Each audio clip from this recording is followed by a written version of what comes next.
I'm in Georgia. And as we were all remember last week, Georgia was the focus of attention from around the world as Joe Biden's votes outpaced Donald Trump's votes at the last moment. And so the world ended up seeing that, and it sort of sent a shockwave around the world because historically Georgia has been known as a reliably red state, a reliably Republican state until this year. But the thing is, people don't realize that there's many, many, many things that actually took place years ago that actually brought that into fruition. So what right now the major news is the Georgia Secretary of State is ordered a hand count of all of Georgia's ballots for the recent election between Donald Trump and Joe Biden. Currently, Joe Biden is about 14,000 votes ahead of Donald Trump because of the history of the state. In addition to Republican criticism, they first off ordered that or asked that the Secretary of State resign. He refused. That's Kelly Loeffler and that's Doug Collins. Sorry, it's not Doug Collins. That's Perdue.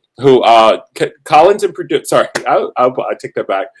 Perdue and Loeffler, who are running for both reelection, have essentially asked for a recount. First, they asked for the Secretary of State to resign, and then second, they're pushing for a recount of Georgia's votes. And so that's causing a lot of political controversy. That's causing a lot of problems here in Georgia because a lot of people are wondering, why is Georgia taking so long to count votes that a lot of people realize for an election that's over.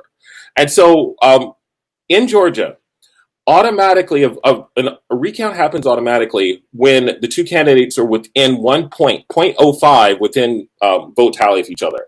And so what's so great right now is that once this is done, that should solidify any potential future criticism for the Georgia vote. So people will realize that once these votes are tallied, that Georgia's vote totals are secure, and that if Joe Biden ends up winning, then that's going to be something that will withstand potential a court fight later on, or in December when the electors come to certify all the votes, that there won't be any issues with Georgia certifying those votes. So a lot of people are saying, why is it taking so long? And then other people are saying, okay, fine. It's good if this happens because it'll just make sure that when the vote tallies are tallied up later, that those votes are secure. And so I believe that, as I predicted before last week, I predicted that Georgia would flip. I predicted that Joe Biden would win.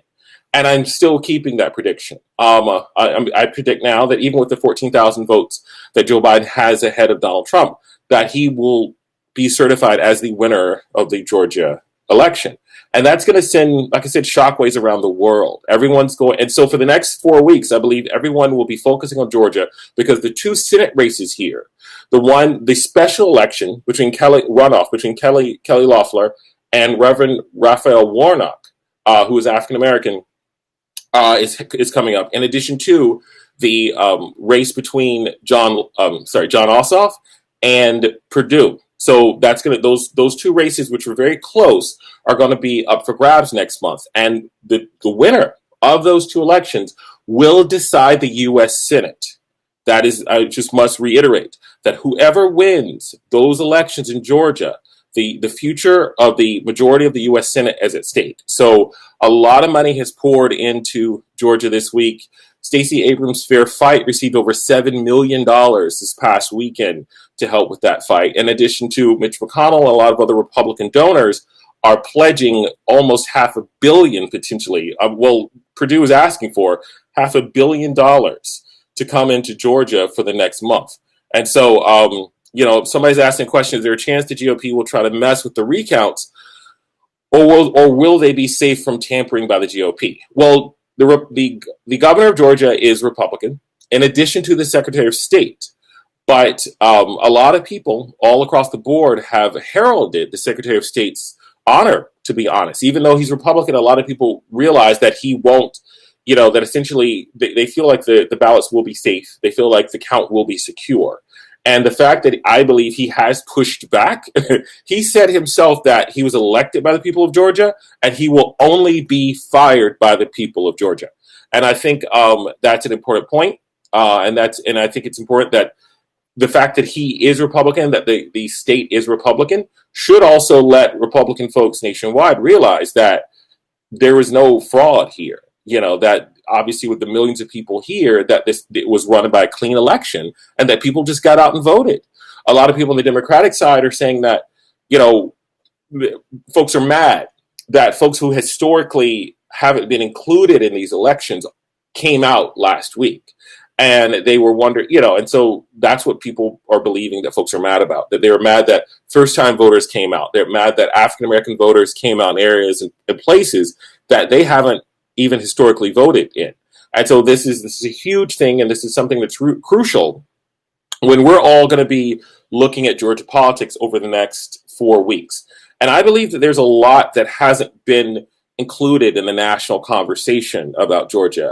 I also have New York City ties. And so what's so interesting, I've seen a lot of New York journalists talk about Georgia, and none of them have set foot in the state. And then I see a lot of Atlanta journalists who still may not know a lot about what goes on outside the perimeter. And so one of the things that I'm aware of is that I know the whole state. I know all the counties, and I know where they are. I know the geography. I know the demography.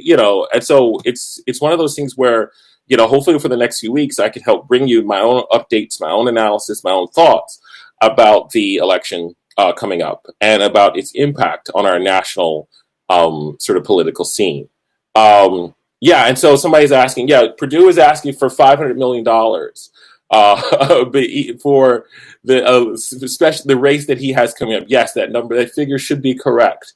And so that's a lot that is, people realize, McConnell realizes, Republican donors realize that what happens in Georgia affects the nation. Somebody's asking a question, what is the best thing someone from another state can do to help Warnock and Ossoff and getting voters out for them? Well, a lot of people are realizing that you could go to Fair Fight, Georgia, and and so just Google Fair Fight, Georgia, and I think that's where a lot of people are looking for donations from. You could also go to elect John Ossoff, or just Google their prospective campaigns. And I think they have phone banks where you can go on and for virtually anywhere conduct a phone bank nationwide, worldwide, and be able to call Georgia voters and to really tell them or get some of the issues out. Somewhere the question is this a year of donating to seemingly lost causes? Instead of getting socks from extended family, you can ask them to donate to either candidates, and say, I don't know what I want for Christmas, but whatever is fine. And I believe that, because we are still living in a pandemic, and a lot of people will not be going home to their family for Thanksgiving. A lot of people will not be going home to their family for Christmas.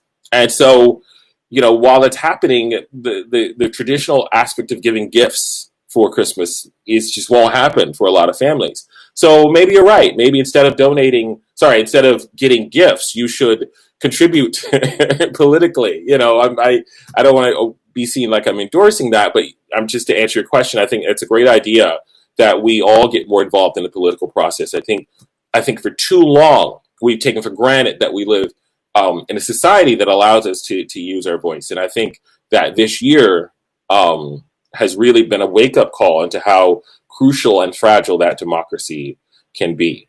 As somebody said, I guess it's going to be pretty funny when Biden comes back. There's 30% of the ballots after non-certified illegal ballots gets tossed. Yeah, I think Biden.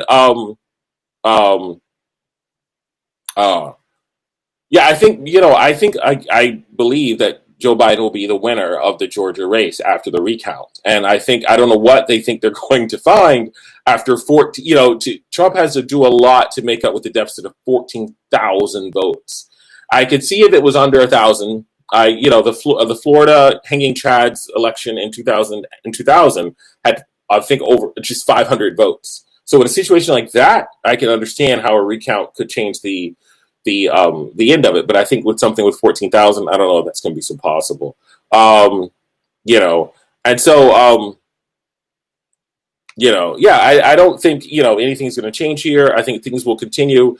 Biden has won Pennsylvania. I think he will win Arizona. As somebody said there, he's already won Nevada. So essentially, any one of those states, Georgia, Pennsylvania, or Nevada, puts him over the top to the 270. So I think that a lot of people are questioning the pushback that a lot of people are getting, especially compared to 2016, when Hillary Clinton herself, um, conceded the race the day after. And I was lucky enough to be in New York when that happened, when she conceded that race. And I saw her literally, I think the next day. I was in a room of folks, and I was able to see her as she, conceded the race. And I think that, it's one of those things where, yeah, we this is just, it's part of the political process. But again, the clock's ticking, and next January is going to be here soon, and the transition of our power is going to be here soon.